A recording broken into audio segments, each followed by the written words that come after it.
Assalamualaikum warahmatullahi wabarakatuh. Innal hamdalillah nahmaduhu wa nasta'inuhu wa nastaghfiruh wa na'udzu billahi min syururi anfusina wa min sayyiati a'malina. May yahdihillahu fala mudilla lahu wa may yudlil fala hadiya lahu. Wa asyhadu an la ilaha illallah wahdahu la syarika lah wa asyhadu anna Muhammadan abduhu wa rasuluh. Ya ayuhan nas usikum wa iyaya bittaqwallah faqad fazal muttaqun. Qala ta'ala ya ayyuhalladzina amanu taqullaha haqqa tuqatih wa la tamutunna illa wa antum muslimun. Qala ta'ala ya ayuhan nasu ittaqu rabbakumul ladzi khalaqakum min nafsin wahidah wa khalaqa minha zawjaha wa batha minhuma rijalan katsiran wa nisaa wattaqullaha alladzi tasaaluna bihi wal arham innallaha kana 'alaikum raqiba. Ya ayyuhalladzina amanu ittaqullaha wa qulu qawlan sadida yuslih lakum a'malakum wa yaghfir lakum dzunubakum wa may yuti'illaha wa rasulahu faqad faza fawzan azima. Amma ba'd.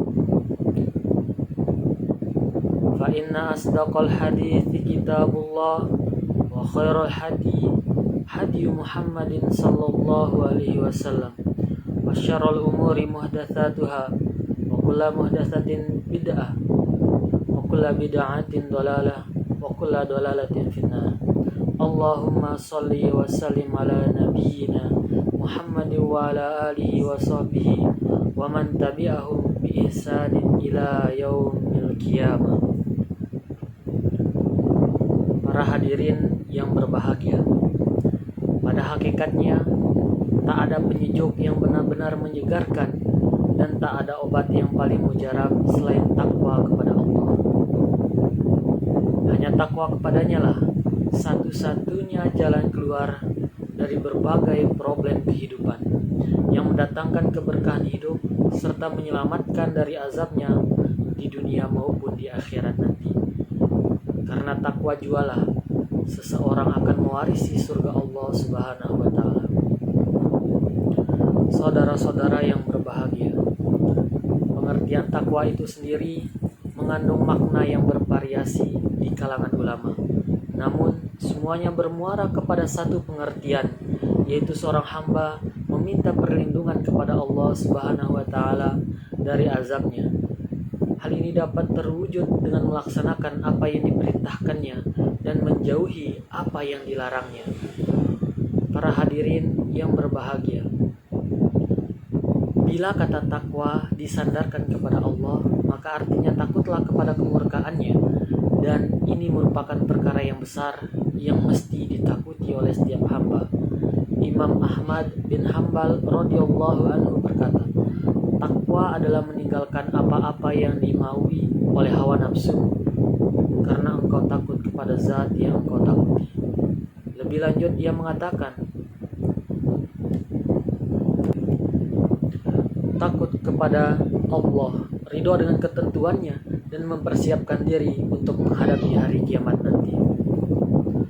Para hadirin yang berbahagia, pada hakikatnya Allah Subhanahu wa taala mewasiatkan takwa ini bukan hanya pada umat Nabi Muhammad, melainkan dia mewasiatkan kepada umat-umat terdahulu juga. Dan dari sini kita bisa melihat bahwa takwa merupakan satu-satunya yang diinginkan Allah. Allah Subhanahu wa taala menghimpun seluruh nasihat dan dalil-dalil, petunjuk-petunjuk, peringatan-peringatan, didikan serta ajaran dalam satu wasiat, yaitu takwa.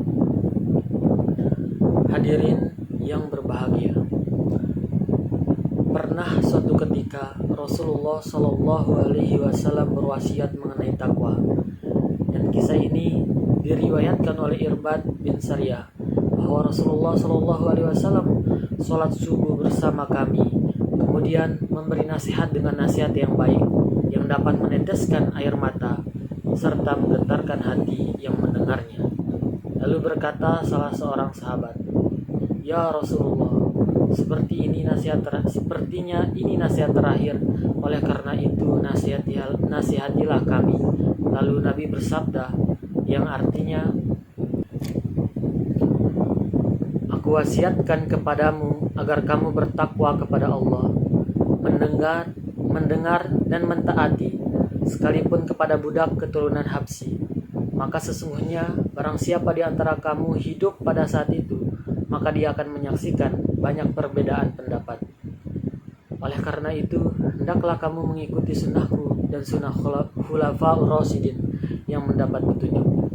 Gigitlah kuat-kuat dengan gigi gerahammu, peganglah sunnah ini erat-erat, dan berwaspadalah kamu terhadap perkara yang diadakan, yaitu bid'ah, karena setiap bid'ah itu sesat."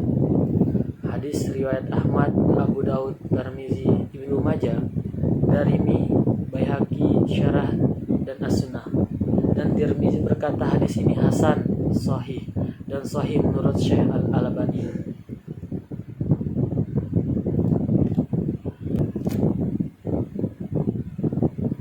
Hadirin yang berbahagia, tentang sabda Rasulullah Shallallahu Alaihi Wasallam, "Aku wasiatkan kepadamu agar kamu bertakwa kepada Allah, mendengar dan mentaati."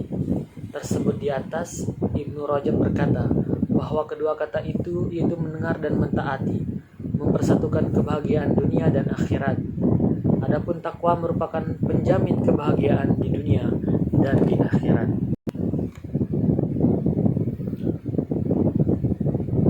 Hadirin yang berbahagia, di samping itu, takwa juga merupakan sebaik-baiknya pakaian dan bekal orang mukmin.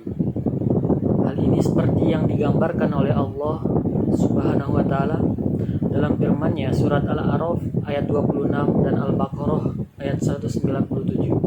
Allah berfirman, "Hai anak Adam, sesungguhnya kami telah menurunkan kepadamu pakaian untuk menutupi auratmu dan pakaian indah untuk perhiasan, dan pakaian takwa itulah yang terbaik."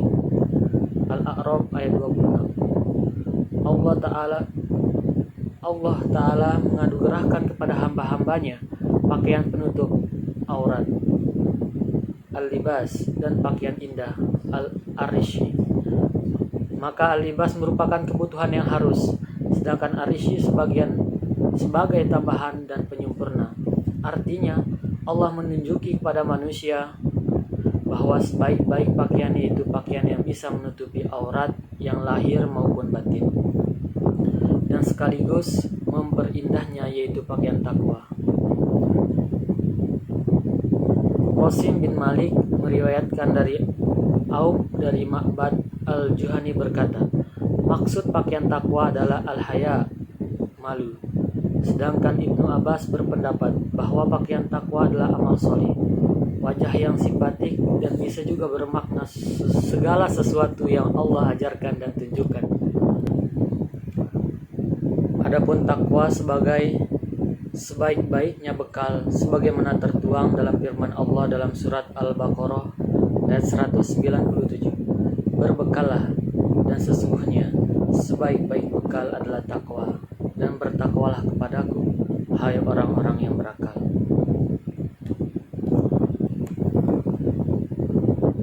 Hadirin yang berbahagia, demikianlah dakwah yang bisa saya sampaikan pada kesempatan yang mulia ini. Lebih kurangnya saya mohon maaf.